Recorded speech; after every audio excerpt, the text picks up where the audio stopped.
नमस्कार दोस्तों, स्वागत है आपका अपने YouTube चैनल सरकारी जॉब्स ज्ञान में। पिछले वीडियो में हमने गूगल डॉक्स के बारे में बात की थी। आज के वीडियो में हम गूगल शीट्स, गूगल की जो स्प्रेडशीट है उसके बारे में बताएंगे।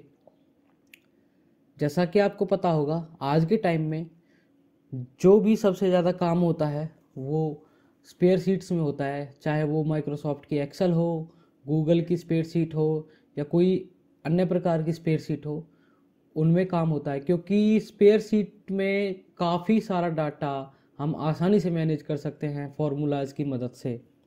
जो काम हम मैनुअली कई कई दिनों में नहीं कर पाएंगे, वो स्प्रेडशीट में हम सेकंड और मिनटों में कर सकते हैं। इतने इतने पावरफुल फार्मूलाज होते हैं जो कि चुटकी में जादू की तरह आपको रिजल्ट सामने लाकर रख देते हैं। तो चलिए शुरू करते हैं आज का वीडियो।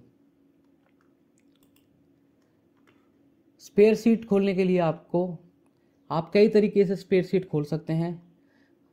आप यहाँ पर ये 9 डॉट हैं, 9 डॉट गूगल के जो होम पेज पर 9 डॉट दिखाई देते हैं, यहाँ पर जाकर ये सीट्स का ऑप्शन है, इस पर क्लिक करके भी आप सीट्स खोल सकते हैं। गूगल सीट्स आप सिंपली गूगल सर्च में गूगल सीट्स लिखकर या सीट्स लिखकर सर्च करेंगे तो भी यहाँ से आप गूगल सीट्स खोल सकते हैं।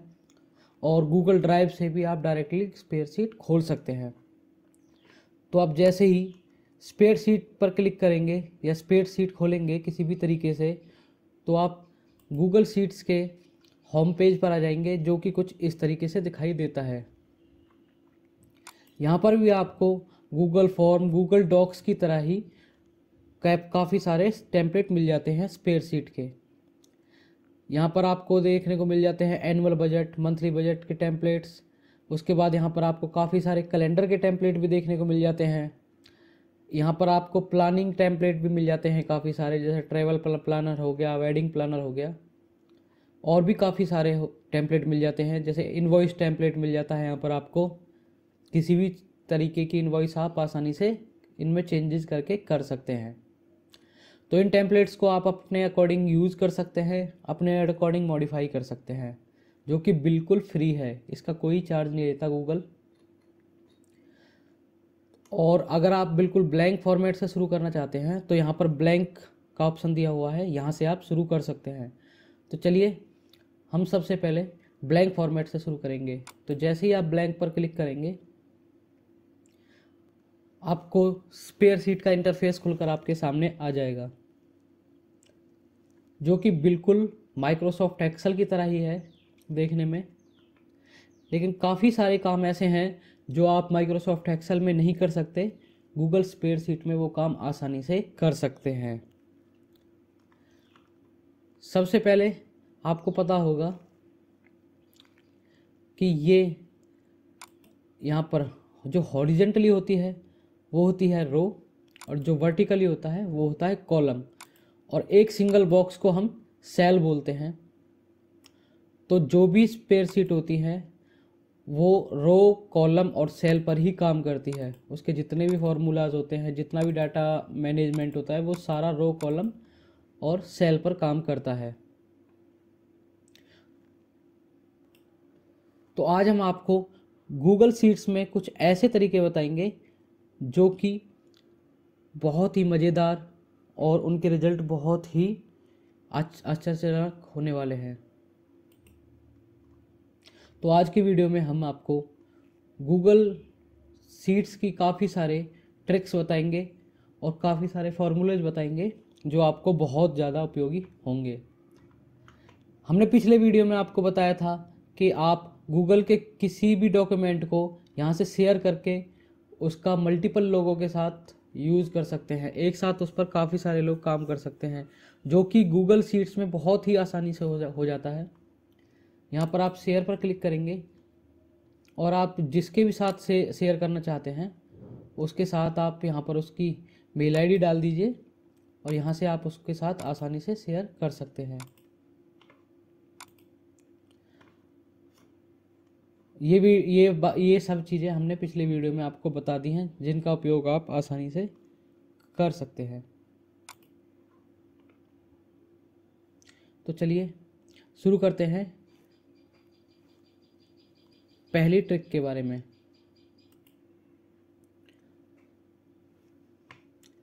सबसे पहले हम बताएंगे आपको, जैसे मान लीजिए यहाँ पर आपके पास कुछ डाटा है,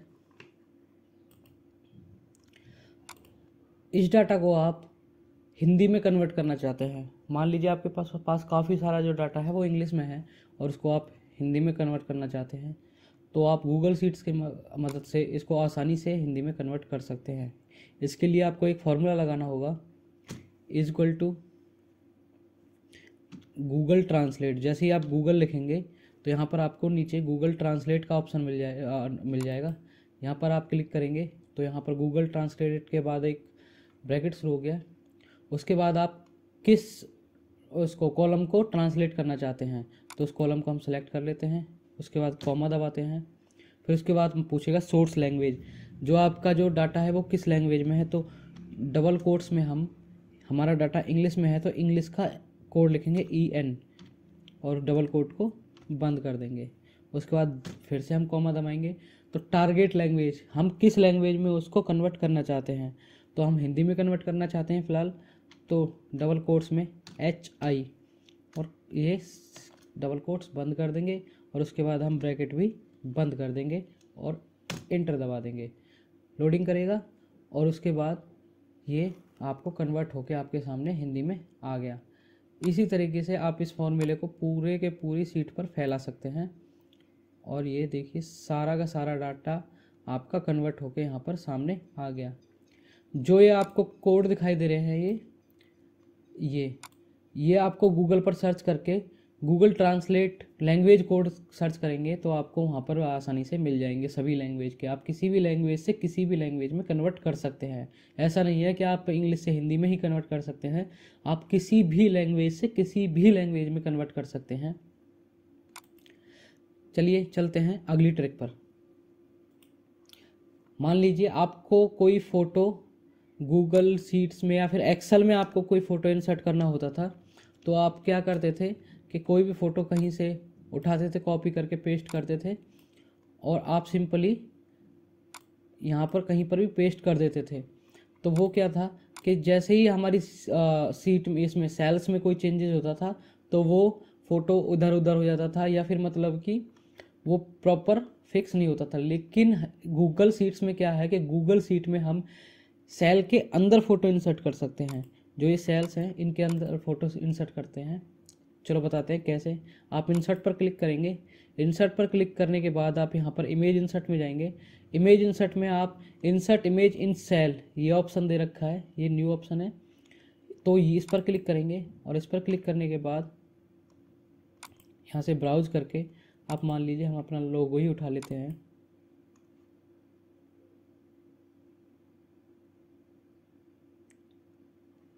यहाँ पर देखिए ये लोगो हमारे सेल के अंदर है। अब इसको हम कहीं पे भी उठा के ऐसे इधर उधर नहीं कर सकते क्योंकि ये सेल के अंदर है।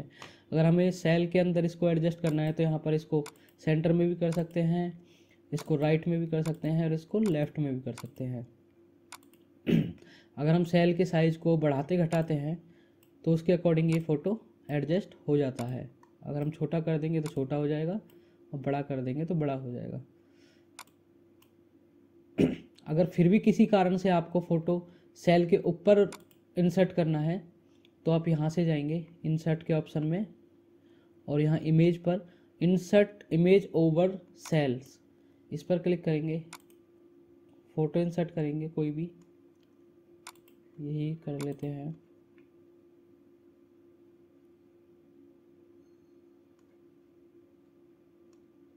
ये देखिए ये सेल के ऊपर आया है फ़ोटो और इसको हम करेंगे तो कहीं पर भी उठा के ले जा सकते हैं। ये ऐसा नहीं है कि किसी पर्टिकुलर सेल में इंसर्ट हुआ है, ये हमारी गूगल शीट में इंसर्ट हुआ है और इसको हम कहीं से भी कैसे भी उठाकर चेंज कर सकते हैं। चलिए बढ़ते हैं नेक्स्ट ट्रिक पर। तो यहाँ पर हमने मल्टीपल इमेजेस यहाँ पर डाल दी हैं कॉलम्स में और उनके आगे सीरियल नंबर डाल दीजिए। तो यहाँ पर हम VLOOKUP का फॉर्मूला आपको लगा कर दिखाएंगे कि कैसे हम इमेज में भी VLOOKUP यूज़ कर सकते हैं।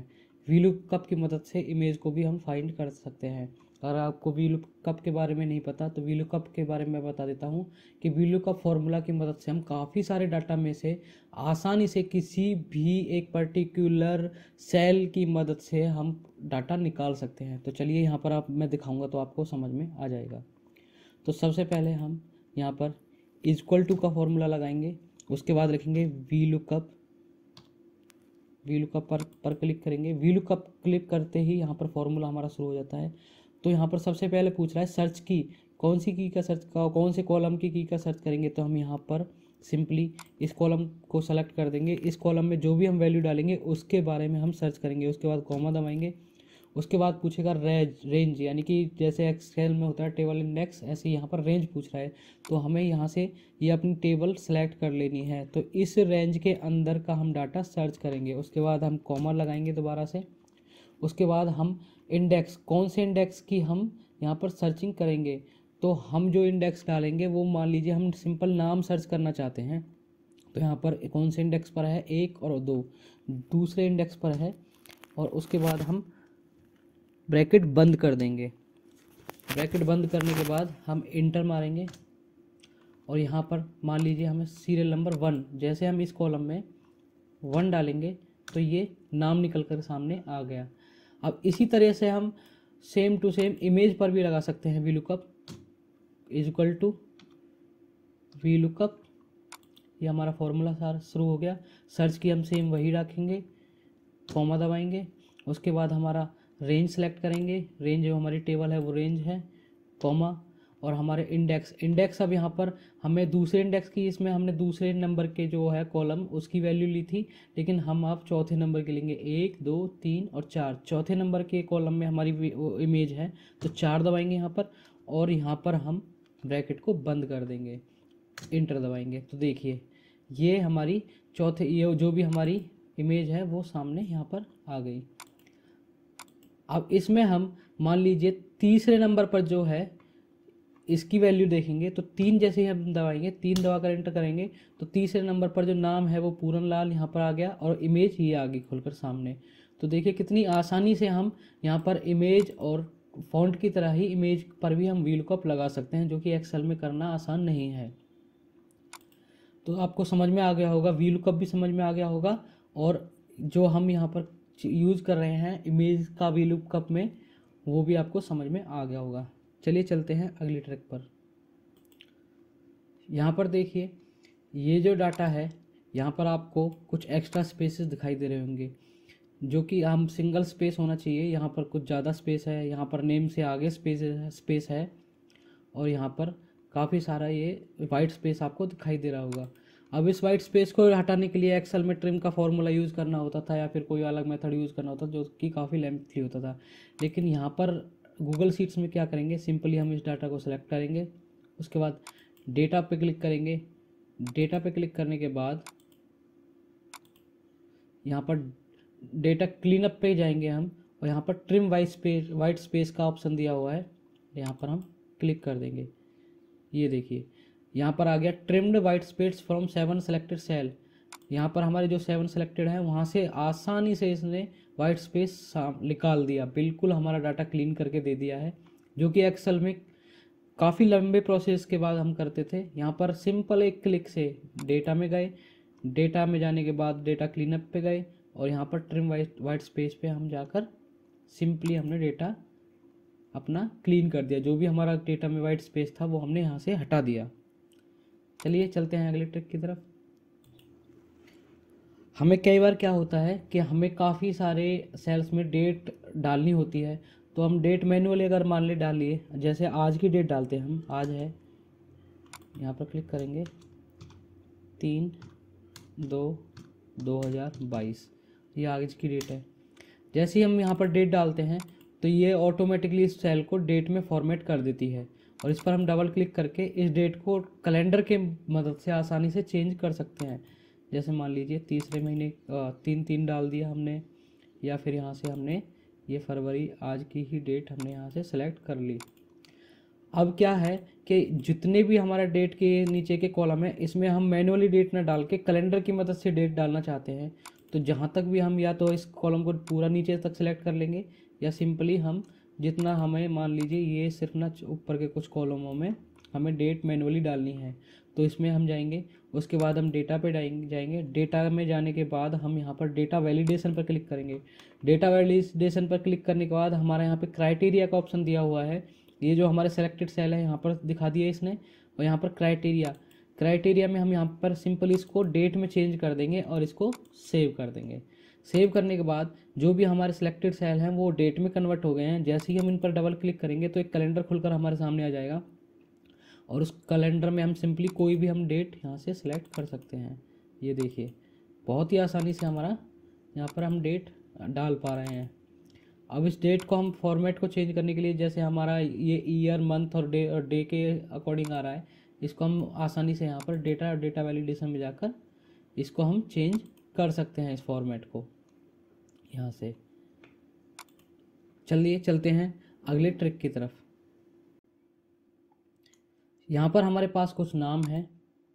अब मान लीजिए यहाँ पर हमें कभी क्या होता है कि हमें फर्स्ट नेम अलग करना होता है और लास्ट नेम अलग करना होता है। अब माइक्रोसॉफ्ट एक्सेल में क्या करते थे, हम टेक्स्ट टू कॉलम में जाते थे और लंबा प्रोसीजर उसको फॉलो करते थे। लेकिन गूगल शीट्स में क्या है कि एक सिंपल तरीका दिया हुआ है। जो भी हमें कॉलम, जो भी हमें सेल करने हैं तो उनको सेलेक्ट कर लेते हैं। उसके बाद हम डेटा में जाते हैं। डेटा में जाने के बाद स्प्लिट टेक्स्ट टू कॉलम पे क्लिक करेंगे, और उसके बाद यहाँ पर हमें पैरामीटर पूछेगा। पैरामीटर पर हम क्लिक करेंगे। यहाँ पर हमें जैसे स्पेस से अलग करना है, जहाँ भी स्पेस है, जैसे दलवीर सिंह के बीच में स्पेस है तो हमें दलवीर अलग और सिंह अलग करना है, तो यहाँ पर हम स्पेस पर क्लिक करेंगे। और ये देखिए, बड़ी आसानी से हमारा फर्स्ट नेम अलग और लास्ट नेम अलग हो गया। इसी तरीके से मान लीजिए हमारे पास नेम के अलावा कुछ, अगर मान लीजिए कुछ और डेटा हो जो कि हमें कॉमा से अलग करना हो, सेमी कॉलन से अलग करना हो, कोई पीरियड यानी कि टैब वगैरह हो उससे अलग करना हो, तो इस तरीके से हम उसको आसानी से अलग कर सकते हैं। यहाँ पर कस्टम विड्थ के अकॉर्डिंग भी हम अलग कर सकते हैं। जैसे कोई कस्टम करेक्टर है, मान लीजिए डॉट के बाद का हमें डाटा अलग करना है, या हमें स्टार के बाद का डाटा अलग करना है, या कुछ भी XYZ हमारा कुछ भी हो सकता है, वो भी हम आसानी से कर सकते हैं। तो चलिए बढ़ते हैं अगली ट्रिक की तरफ। मान लीजिए आपके काफ़ी सारे सोशल मीडिया अकाउंट्स हैं, जैसे कि आपका यहाँ पर हमने अपना टेलीग्राम का, यूट्यूब, FB और व्हाट्सएप, इन चारों ग्रुप्स के हमने URL लिखे हुए हैं। अब इनको आप सिंपली इनका QR कोड जनरेट करना चाहते हैं, तो आप आसानी से ये जो फार्मूला यहाँ पर लिखा हुआ है, इसका लिंक, ये फार्मूला मैं डिस्क्रिप्शन में दे दूंगा, जहाँ से आप कॉपी पेस्ट करके आसानी से यूज़ कर सकते हैं। तो इस फार्मूला की मदद से आपने किसी भी लिंक का, ये नहीं है कि आप कोई भी सोशल मीडिया का अकाउंट हो उसका लिंक, या फिर किसी भी लिंक का आप QR कोड जनरेट कर सकते हैं। तो चलिए दिखाते हैं कि QR कोड कैसे जनरेट करेंगे। तो हम सिंपली इस फार्मूला को कॉपी करेंगे और यहाँ पर हम इक्वल टू का निशान लगाएंगे। कोई भी फार्मूला स्पेयर शीट में शुरू होता है वो इक्वल टू से शुरू होता है। उसके बाद हम इस फार्मूला को पेस्ट कर देंगे।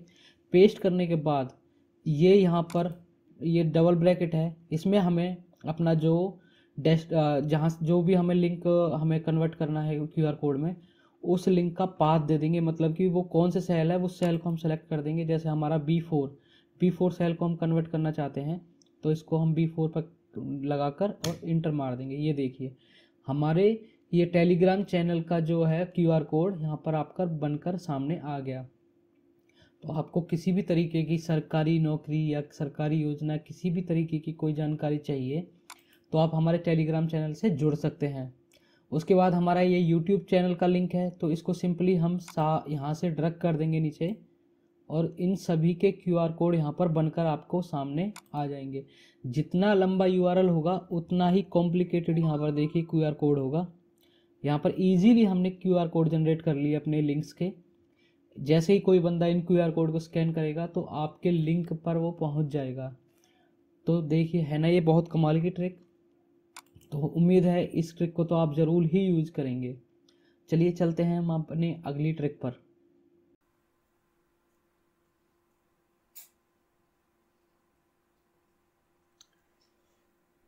इस ट्रिक में हम आपको बताएंगे वर्जन हिस्ट्री के बारे में। ये हमने आपको लास्ट वीडियो में भी बताया था कि वर्जन हिस्ट्री क्या होती है। फाइल पे जाके हम वर्जन हिस्ट्री पर क्लिक करेंगे और सी वर्जन हिस्ट्री में जाएंगे। इसमें हमको जितने भी हमने मॉडिफिकेशन किए हैं वो आपको यहाँ पर दिखाई दे जाएंगे कि हमने कब अपना डॉक्यूमेंट क्रिएट किया था और उसमें कब कब हमने मॉडिफिकेशन किए हैं। जिस पर भी हम क्लिक करेंगे उस टाइम का हमको डॉक्यूमेंट खुल के सामने आ जाएगा। हमने आज 8:44 पर डॉक्यूमेंट क्रिएट किया था, उस टाइम पे डॉक्यूमेंट बिल्कुल ब्लैंक था, तो हमें बिल्कुल ब्लैंक दिखाई दे रहा है। 9:23 पर हमारा डॉक्यूमेंट में जो मॉडिफिकेशन थी वो हमें मॉडिफिकेशन यहाँ पर दिखाई दे जाएंगे। वो सारी मॉडिफिकेशन आप यहाँ पर देख सकते हैं। और उसके बाद जो हमारा लेटेस्ट है वो यही है। उसके 9:23 के बाद हमने कोई मॉडिफिकेशन नहीं की है। हम चाहें तो किसी भी वर्जन को यहाँ से, ये 3 डॉट हैं इन पर क्लिक करके रिस्टोर कर सकते हैं। रिस्टोर दिस वर्जन, इसको हम यहाँ से रिस्टोर कर सकते हैं। तो ये भी एक बहुत अलग फ़ायदा है जो हमें माइक्रोसॉफ्ट एक्सेल में देखने को नहीं मिलता। इसके अलावा हम डॉक्यूमेंट को ऑफलाइन भी यूज़ कर सकते हैं।